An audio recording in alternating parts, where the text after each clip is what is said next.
Hi guys! So for today's video, magamataan salad. While gachika-chika kay dira baya mabuhi inyong kinabuhi no inig na ay chismis. Grabe ka trending sa comeback ni Bite King no. Lahi-lahi ang mga opinion sa tao pero dira jud ka makaingon nga maskin kwartahan na siya gusto gyapon niya makuha ang lisensya as an engineer samantalang kita nga mga engineer nawa gyapoy kwarta. Pero reality gid na siya labaw na wala kay ikakapital para magsugod og pangontrata og nanrabaho ra jud ka niya sa private company pa jud ka na padulong. Imagine way back 2016 murag 16k ra jud to ako ang starting salary ang uban man gani magsugod pa og 12k ato nga time ha 2016 na 12k pero until now naagyapoy magsugod nga 15,000 lang bayit ang bulan. Kanang nag-eskwela kag sobra 5 years ba niya ni graduate nimo expectation versus reality kaay ka kanang pagtanaw nila ni graduate nimo niya na licensed engineer ka daghan na din kag kwarta huy bak kanang 15,000 limo nga sweldo mo dako ra na inig mag overtime ka mo trabaho kag Sabado Domingo or magbinuntagay kag bilar sa buhos inig naa ka sa area na assign igna kog bakakon pero just ko kaway dira sa mga engineer nga nagapaminaw ani comment down below og tinuod ba or swerte ra kay mo pagsugod ninyo nga dakon andayon inyong rate pero kung diri mo sa province ambot lang kasuhon og mas bawas-bawan na lang ka sa imuhang overtime just ko kulang pay pamalit sa imuhang tambalinig magsakit ka. Katong mga first month nako sa trabaho kay makapangayo pa jud ko allowance sa ako ang parents niya makaingon ko hala sayahay pa man atong nag-eskwela sa first break nako no kay murag igo-igo ra jud pambayad sa bills ug kanang pangkaon ng ako ang sweldo feeling nako gansi kay ko kay hago og kapoy kaayo niya init pa jud kaayo sa field unya ing ato ra akong madawat maong dili na lang pud ko matingala sa akong mga friends ug classmates during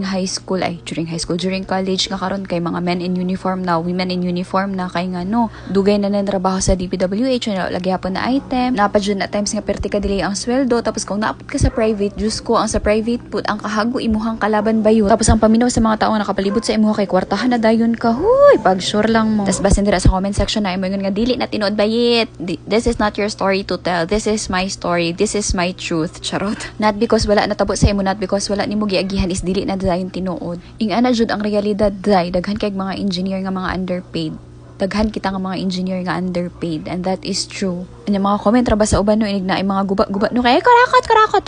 maghilom daghang mga engineers nga nanrabaho og patas unya wala pad na sweldohan og tarong unya magyoyo ra mo ing ana kalamit ninyo ko si og nail cutter maghilom mo kay wala mo kabalo sa among struggles at the same time wa pud mo kabalo sa mga technicalities mahil blood ra ba dayon ko inig makabasa ko mga comment nga binugo so before mo mag keyboard warrior dra bugo nang engineer kurakot nang engineer pag research sa mo sa mga technicalities sa aron dili mo maulawan inig na ana engineer nga motubag sa inyong comment high blood nako imbis nagluto lang kog salad so mo balik ta kay Bite King no tama pud siya walay timeline para sa imuhang success pero dili jud ka success og sige na lang pud kag tinapulan kailangan gyud nimo mulihok mo galaw-galaw kay para makabuot nimo imong mga dreams pero kung naningkamot na ka na grabe na imong hard work and then wala gyapon di malason gyud ka charot dili pa lang gyud to nimo time ana to siya ingon pa sa Isaiah chapter 60 verse 22 when the time is right I, the Lord, will make it happen. So just keep believing, keep praying, and keep pushing. So maunang padayon ra gyud future engineers puhon makuha ra gyud nimo ng lisensya ug ang 15k nga sweldo charot. So katara, bye.